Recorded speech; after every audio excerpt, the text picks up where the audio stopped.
उत्पत्ति अध्याय 18। उत्पत्ति अध्याय 18। इब्राहिम ममरे के बांजों के बीच कड़ी धूप के समय तंबू के द्वार पर बैठा हुआ था।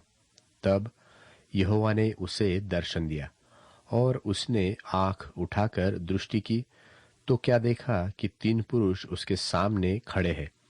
जब उसने उन्हें देखा तब वह उनसे भेंट करने के लिए तंबू के द्वार से दौड़ा और भूमि पर गिरकर दंडवत किया और कहने लगा, हे प्रभु, यदि मुझ पर तेरी अनुग्रह की दृष्टि है तो मैं विनती करता हूं कि अपने दास के पास से चले न जाना। मैं थोड़ा सा जल लाता हूं और आप अपने पांव धोकर इस वृक्ष के तले विश्राम करें।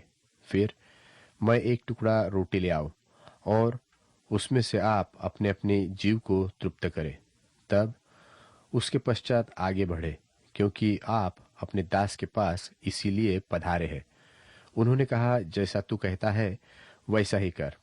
सो इब्राहिम ने तंबू में सारा के पास फुर्ती से जाकर कहा, 3 सदा मैदा फुर्ती से गूंद और फूल के बना।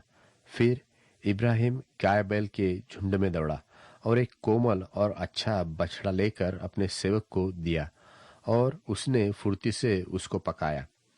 तब उसने मक्खन और दूध और वह बछड़ा जो उसने पकाया था लेकर उनके आगे परोस दिया और आप वृक्ष के तले उनके पास खड़ा रहा और वे खाने लगे। उन्होंने उससे पूछा, तेरी पत्नी सारा कहाँ है? उसने कहा, वह तो तंबू में है। उसने कहा, मैं बसंत ऋतु में निश्चय तेरे पास फिर आऊंगा और तब तेरी पत्नी सारा के एक पुत्र उत्पन्न होगा। और सारा तंबू के द्वार पर जो इब्राहिम के पीछे था सुन रही थी। इब्राहिम और सारा दोनों बहुत बूढ़े थे और सारा का स्त्री धर्म बंद हो गया था। सो सारा मन में हंसकर कहने लगी, मैं तो बूढ़ी हूं और मेरा पति भी बूढ़ा है, तो क्या मुझे यह सुख होगा? तब यहोवा ने इब्राहिम से कहा, सारा यह कहकर क्यों हंसी? क्या मेरे जो ऐसी बुढ़िया हो गई हूं सचमुच एक पुत्र उत्पन्न होगा? क्या यहोवा के लिए कोई काम कठिन है?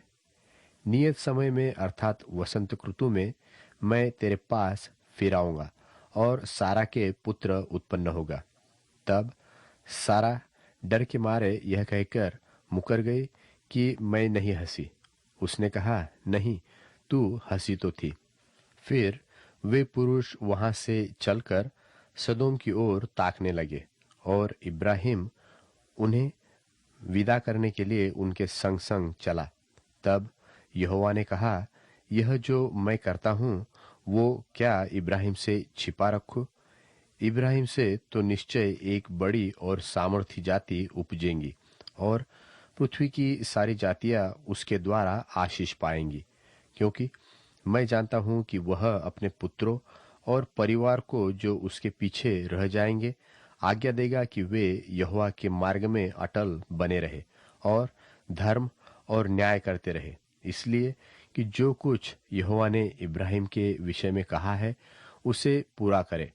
फिर यहोवा ने कहा, सदोम और अमोरा की चिल्लाहट बढ़ गई है और उनका पाप बहुत भारी हो गया है, इसलिए मैं उतरकर देखूंगा कि उसकी जैसी चिल्लाहट मेरे कान तक पहुंची है, उन्होंने ठीक वैसा ही काम किया है कि नहीं, और न किया हो तो मैं उसे जान लूंगा। सो वे पुरुष वहां से मुड़ के सदोम की ओर जाने लगे, पर इब्राहिम यहोवा के आगे खड़ा रह गया। तब इब्राहिम उसके समीप जाकर कहने लगा, क्या तू सचमुच दुष्ट के संग धर्मी को भी नाश करेगा?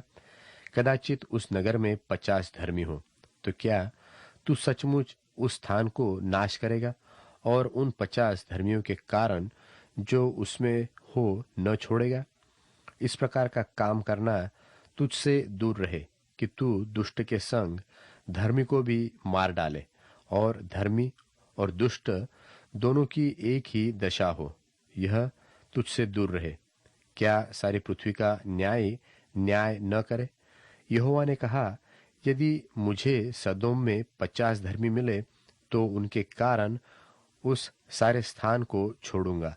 फिर इब्राहिम ने कहा, हे प्रभु सुन, मैं तो मिट्टी और राख हूं, तो भी मैंने इतनी ढिठाई की कि तुझसे बातें करूं।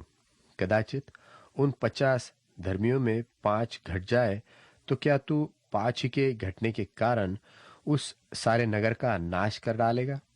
उसने कहा, यदि मुझे उनमें 45 भी मिले तो भी उसका नाश न करूंगा। फिर उसने उससे यह भी कहा, कदाचित वहां 40 मिले। उसने कहा, तो मैं 40 के कारण भी ऐसा न करूंगा।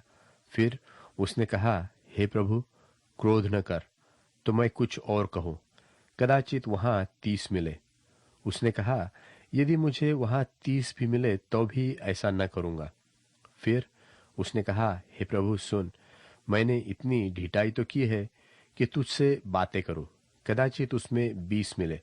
उसने कहा, मैं 20 के कारण भी उसका नाश न करूंगा। फिर उसने कहा, हे प्रभु क्रोध न कर, मैं एक ही बार और कहूंगा, कदाचित उसमें 10 मिले। उसने कहा, तो मैं 10 के कारण भी उसका नाश न करूंगा। जब यहोवा इब्राहिम से बातें कर चुका तब चला गया और इब्राहिम अपने घर को लौट गया।